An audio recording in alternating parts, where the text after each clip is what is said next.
Hello all my dear engineers, welcome to Unacademy and Advait education ANJ exams. This is Ranjan और एक बढ़िया सी update आप सभी students के लिए आ गई है। जितने भी बच्चे NHPC जेई एग्जामिनेशन की तैयारी कर रहे थे, मस्त बढ़िया सा बिग अपडेट आया हुआ है। ऑफिशियल वेबसाइट पर चलते हैं और देखते हैं अपडेट क्या है। ये अपडेट सिलेबस के रिगार्डिंग है। अभी तक काफ़ी सारा गैस वर्क चला था कि सिलेबस में जनरल इंजीनियरिंग आता है, अगर आता है तो कितने का आता है, क्या क्या पूछ सकता है। तो एक थोड़ा सा रफ आइडिया वाला पार्ट था। जिन बच्चों ने पिछले साल या पिछली बार का जो NHPC का पेपर दिलाया हुआ था, उनको तो एक क्लैरिटी थी कि हाँ जनरल इंजीनियरिंग का पोर्शन आ रहा था। पिछली बार जब वीडियो भी किया था NHPC का, तो उसमें मैंने आपको बोला था कि भले ऑफिशियल नोटिफिकेशन में अलग से मेंशन नहीं है जनरल इंजीनियरिंग, बट ये रहेगा आपके सिलेबस का हिस्सा।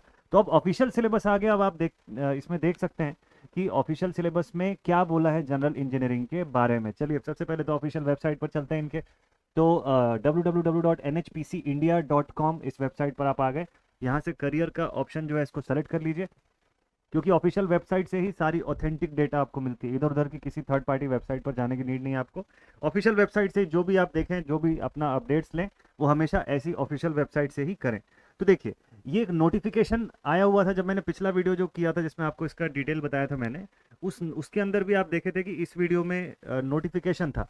बट यहाँ सिलेबस का नया टैब जो है अब आपको दिखना शुरू हो गया है। इसकी वैकेंसी के लिए फॉर्म फिलअप ऑलरेडी 9 तारीख से शुरू हो चुका है। 30 जून लास्ट डेट रहेगा। तो आप बिल्कुल ध्यान रखिएगा कि कितना समय बचा हुआ है। फॉर्म फिलअप कर रहे हैं तो फटाफट से फिलअप कर सकते हैं। ठीक है, चलते हैं हम लोग सिलेबस वाले पार्ट पे। तो सिलेबस यहाँ से हो जाएगा आपका डाउनलोड। मैंने ऑलरेडी डाउनलोड कर रखा है। देखिए कहाँ से क्या डाउनलोड करना है मैं आपको बता दूं। यहाँ पूरा लिस्ट ऑफ सिलेबस दिया हुआ है। ठीक है, कि आप ड्राफ्ट्समैन के लिए फिलअप कर रहे हैं, जो ITI वाले बच्चे हैं, तो वो यहाँ से डाउनलोड करेंगे। सुपरवाइजर सर्वे हो गया, तो ऐसे सब अलग करते हुए हम लोग पहुंचते हैं जूनियर इंजीनियर इलेक्ट्रिकल के सिलेबस पे। इसको आप यहाँ से क्लिक करेंगे, ये डाउनलोड हो जाएगा। ठीक है, मैं डाउनलोड नहीं कर रहा हूँ, मेरे पास ऑलरेडी डाउनलोडेड है। तो मैं वो फाइल आपको दिखा देता हूँ फटाफट से। चलिए देखते हैं। तो ये आ जाएगा डाउनलोड करने के बाद आपके पास PDF फॉर्म में सिलेबस। थोड़ा सा समझ लेते हैं इसमें क्या क्या चीज़ें। तो भाई शुरुआत हुआ इंडिकेटिव सिलेबस। सबसे पहले तो the standard of the question in the engineering subjects will be approximately of the level of diploma in engineering. तो डिप्लोमा के लेवल पे पूछेगा, ये बात हम लोग समझ गए। All the questions will be set in SI units form. और डिटेल अब यहाँ से शुरू होता है। तो भाई सेक्शन 1 जो नॉन टेक्निकल का पोर्शन हम लोग देख रहे थे, तो इसका जो ओवरऑल जो सिलेबस जैसा इनके रिक्रूटमेंट प्रोसेस में बताया हुआ है एग्जामिनेशन पैटर्न में, तो वो मैं आपको एक बार रिवाइज करवा दूं। तो देखिए इनके एग्जामिनेशन पैटर्न में पहले ही बता रखा था कि 140 आपको टेक क्वेश्चन पूछेंगे ये लोग, और 30 और 30 में आपका नॉन टेक दो हिस्से में बटा हुआ है, जो यहाँ पर शोन है। जनरल इंटेलिजेंस एंड रीजनिंग ये 30 में बटा हुआ है। जनरल अवेयरनेस का पोर्शन जो है ये 30 में बटा हुआ है। ठीक, अब जो मेन मुद्दे की बात है कि जनरल इंजीनियरिंग कहाँ आया, तो जनरल इंजीनियरिंग इसी 140 के अंदर है। कितना है जनरल इंजीनियरिंग, चलिए पहले देखते हैं। तो ये तो चलो ठीक है, जनरल इंटेलिजेंस एंड रीजनिंग आप देख सकते हैं, वो बेसिक जो जितना जो रहता है यूजुअली वो सारा कुछ है जो पिछली बार भी था। जनरल अवेयरनेस में भी आपको इसका डिटेल दिया हुआ है। हाँ, मुद्दे की बात तो यहाँ से शुरू होती है। तो सेक्शन 2 पे चलते हैं। ठीक है, सेक्शन 1 तो क्लियर है आप सभी को। सेक्शन 2 पे देख लेते हैं क्या क्या पूछेगा। बेसिक इलेक्ट्रिकल में से बेसिक कंसेप्ट का पोर्शन दिख रहा है। बेसिक इलेक्ट्रिकल से सर्किट का पोर्शन भी है। बेसिक इलेक्ट्रिकल से आपको मैग्नेटिक सर्किट दिख रहा है। बेसिक इलेक्ट्रिकल से आपको AC फंडामेंटल दिख रहा है। तो यहाँ तक तो ये हो गया पूरा BEE का पोर्शन आपका। ठीक है, इतना तक तो BEE हो गया।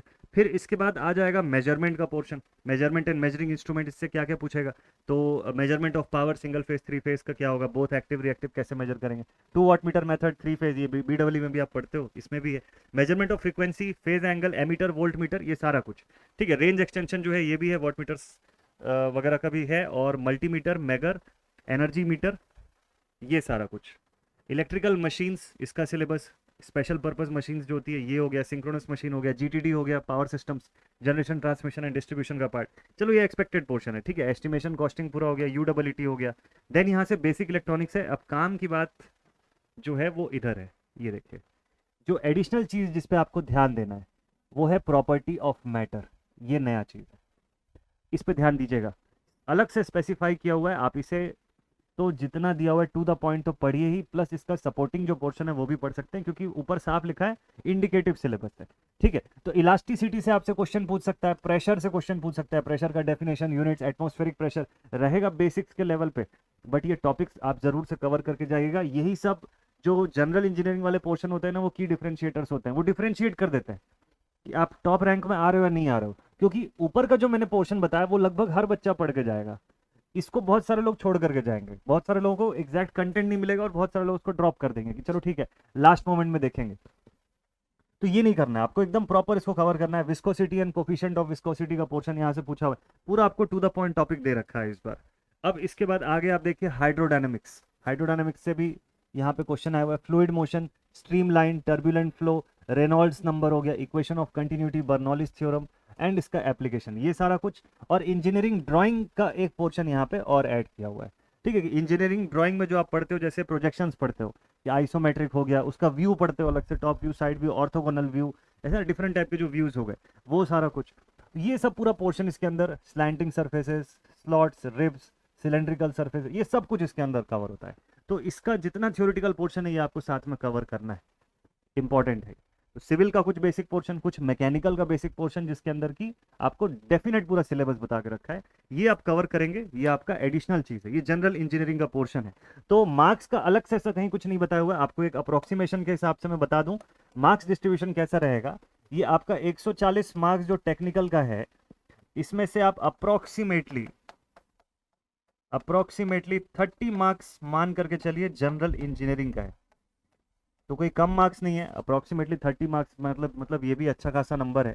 और आपका जो रूटीन वाला जो टेक्निकल पोर्शन है, यानी कि आपका ब्रांच स्पेसिफिक जो है, ब्रांच स्पेसिफिक जो टेक्निकल है, वो 110 मार्क्स के अप्रोक्स रहेगा। ये अप्रोक्सीमेट डेटा मैं बता रहा हूँ, बट रफली अगर देखा जाए तो इसी आसपास डिस्ट्रीब्यूशन रहेगा। तो 30 और 110 का डिफरेंस है, तो 30 नंबर यहाँ पे डिफरेंशिएटर साबित हो सकता है, बड़ा मार्क्स है ये भी। ठीक है, तो इस हिसाब से जब आप टेक की प्रिपरेशन करें तो ध्यान रखें कि आपको लगभग 110 ही अपने ब्रांच का मिलेगा, बाकी एडिशनल 30 आपको अदर स्ट्रीम का मिल सकता है, जैसे यहाँ पर मेंशन है। ठीक है, तो ये तो हुई सिलेबस की कंप्लीट बात कि आपका एनएचपीसी ने ऑफिशियली भी डिक्लेयर कर दिया कि भाई सिलेबस क्या है।